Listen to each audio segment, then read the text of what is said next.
Friend एक और important concept हम लोग स्टडी करते हैं, load demand set point block increase और डिक्रीज।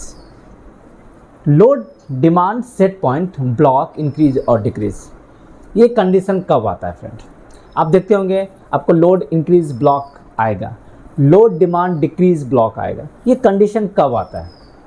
क्योंकि this condition can be generated if the deviation in any important control loop becomes highly negative or the highly positive।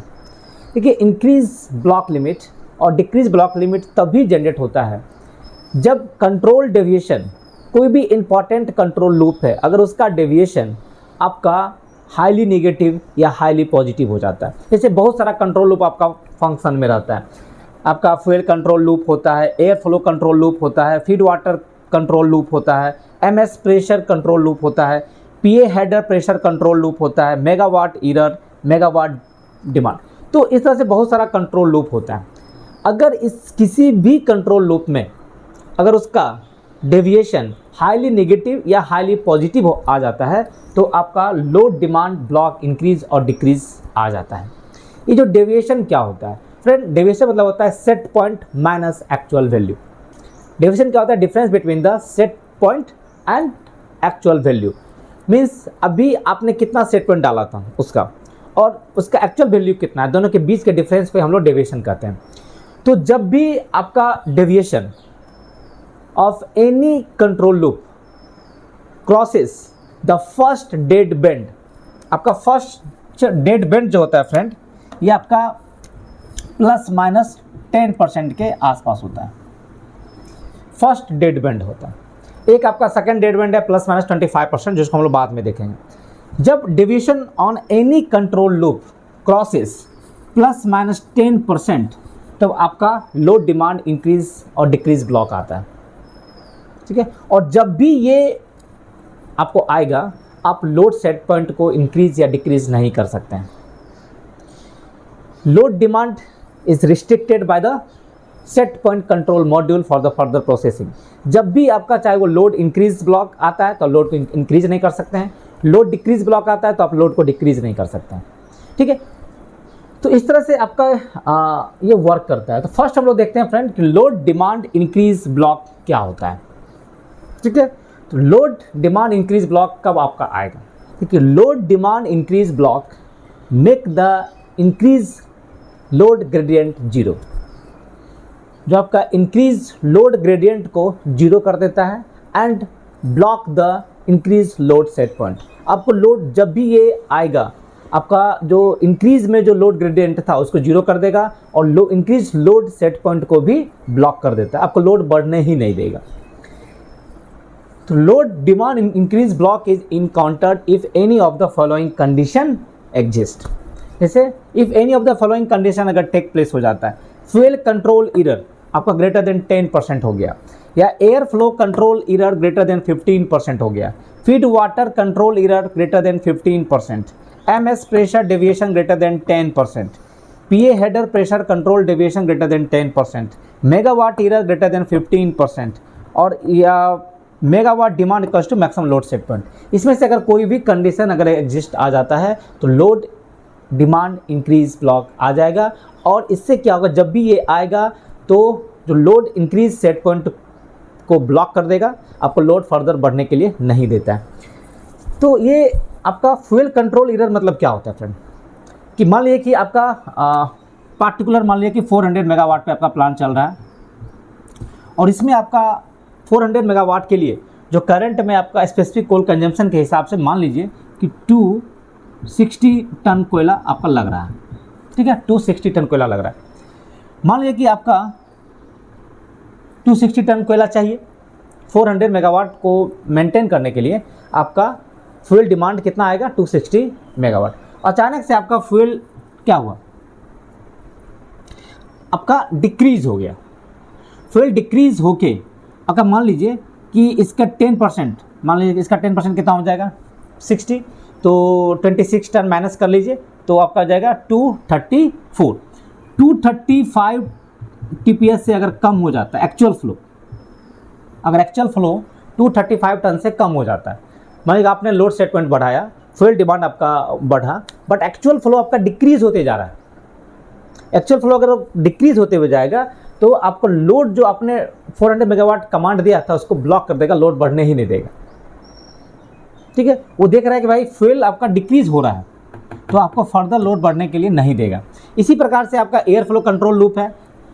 Mainly जो ये error है ये आपका सेट पॉइंट, कितना set point है और कितना उसका एक्चुअल वैल्यू मतलब प्रोसेस वेरिएबल्स है, इसके बीच के डिफरेंस को ही हम लोग एरर कहते हैं। और जब ये error greater than 10% in case of fuel control loop, air flow control loop के केस में 15% से अगर ज़्यादा हो जाता है, फीड वाटर कंट्रोल लूप के केस में 15% से ज़्यादा हो रहा है, मीन्स आपका जो सेट पॉइंट से अगर एक्चुअल वैल्यू डिक्रीज हो गया है काफ़ी, मतलब मोर देन 15%, मोर देन 10%, या आपका मेगावाट एरर, आपका लोड सेट पॉइंट आपने दिया 400 मेगावाट, आपका लोड मेंटेन हो रहा है 360 मेगावाट, तो उस कंडीशन में आपका लोड डिमांड इंक्रीज ब्लॉक आ जाएगा। एक और कंडीशन है फ्रेंड, अगर मेगावाट डिमांड आपका, जैसे आपने मैक्सिमम लोड सेट पॉइंट आपने दिया 500 और लोड सेट पॉइंट भी आपने 500 दे दिया, तो लोड इंक्रीज ब्लॉक आएगा। अब इसके बाद आपको लोड बढ़ने के लिए नहीं दिया जाएगा। तो इसमें से कोई भी अगर कंडीशन आएगा तो लोड डिमांड इंक्रीज ब्लॉक आपको अलार्म आएगा और लोड फर्दर बढ़ने के लिए नहीं देगा। What is need of this loop? इस लूप के देने के पीछे क्या रीजन है, तो ध्यान से समझिएगा कि इस लूप देने से क्या पर्पस है। मैं आपको एक एग्जांपल से समझाता हूँ। सपोज कीजिए कि आपके प्लांट में 2 PFN चल रहा है, PFN Agra and PFN Bombay आपका चल रहा है, सपोज कीजिए, और आपका PA header pressure set point आपने डाल दिया 780 mmWc, आपने सेट पॉइंट डाल दिया। तो दोनों PA header pressure try to maintain this PA header pressure. Suppose कीजिए कि आपका PFN आगरा का ब्लेड पिच एक्चुएटर सही ढंग से परफॉर्म नहीं कर रहा है, और उस कारण से क्या हुआ कि PA हेडर प्रेशर जो है वह सेट पॉइंट से 10% ड्रॉप कर गया। मान लीजिए कि आपका अभी PA हेडर प्रेशर 700 mmWc आ गया, मतलब आगरा PFN आगरा का ब्लेड पिच एक्चुएटर जो है सही ढंग से वर्क नहीं कर रहा है, और उस कारण से PA हेडर प्रेशर आपका ड्रॉप होकर 700 mmWc हो गया। मतलब आपका जितना इसका सेट वैल्यू था उससे मोर देन 10% हो गया। ठीक है, मोर देन आपका 10% आपका ड्रॉप कर गया, मेंटेन नहीं कर रहा है। और इस under such condition if operator increases load set point, अगर इस कंडीशन में अगर ऑपरेटर लोड सेट पॉइंट को इंक्रीज करता है तो CMC में आपका लोड सेट पॉइंट तो इंक्रीज हो जाएगा। तो क्या होगा कि आपका PA हेडर प्रेशर तो 700 mmWc मेंटेन हो रहा है, जैसे ही ऑपरेटर लोड सेट पॉइंट को इंक्रीज किया तो लोड सेट पॉइंट के अकॉर्डिंगली आपका क्या होगा, फ्यूल डिमांड बढ़ेगा, आपका एयर फ्लो डिमांड बढ़ेगा, फीड वाटर फ्लो बढ़ेगा, MS प्रेशर भी बढ़ाने का कोशिश करेगा। बट जैसे ही आपका फ्यूल फ्लो बढ़ा उससे क्या होगा कि आपका PA हेडर प्रेशर और ड्रॉप कर जाएगा, आपका PA हेडर प्रेशर मेंटेन ही नहीं हो रहा है, और जैसे आप लोड सेट पॉइंट को इंक्रीज किए आपका PA हेडर प्रेशर डिक्रीज हो गया, क्योंकि आपका फ्यूल डिमांड इंक्रीज हो गया। फ्यूल डिमांड इंक्रीज हुआ तो आपका PA हेडर प्रेशर और ड्रॉप करेगा। ठीक है, जैसे ही आपका ड्रॉप करके अगर हर जितना भी मिल्स है, मिल का आपका tripping PA header pressure low से भी है। आपका जनरली प्लांट टू प्लांट ये वेरी कर सकता है। जैसे 500 मेगावाट के केस में जनरली आपका 650 mmWc पे आपका टाइम डिले है 5 सेकंड का, और 550 mmWc पे आपका इंस्टेंट ट्रिपिंग है, इंस्टेंट ट्रिप फ्रेंड। तो अगर उस कारण से अगर आपका PA हेडर प्रेशर मेंटेन नहीं हो रहा है, देख रहा है कि भाई सेट पॉइंट से आपका ग्रेटर देन 10% आपका मेंटेन हो रहा है, और इसी बीच ऑपरेटर आपका लोड इंक्रीज कर देता है, तो आपका फ्यूल फ्लो बढ़ेगा, एयर फ्लो बढ़ेगा।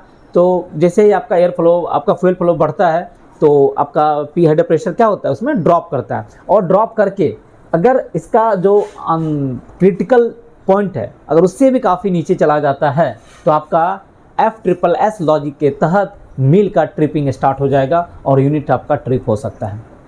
तो ये कंट्रोल लूप देने से आपको क्या फ़ायदा होगा कि ऑपरेटर तो लोड बढ़ाया, ठीक है, मान लो कि वो आपका नहीं देख रहा है PA हेडर प्रेशर, और आपका ऑपरेटर लोड सेट पॉइंट को इंक्रीज़ कर दिया, CMC लॉजिक के तहत आपका मिनिमम मैक्सिमम गेट होता हुआ आपका यूनिट कैपेबिलिटी को देखते हुए एक आपका लोडिंग रेट होता है फ्रेंड, जो कि SPCM set point control module है, वहाँ पे आया, वहाँ पे आपको लोड इंक्रीज ब्लॉक आ जाएगा।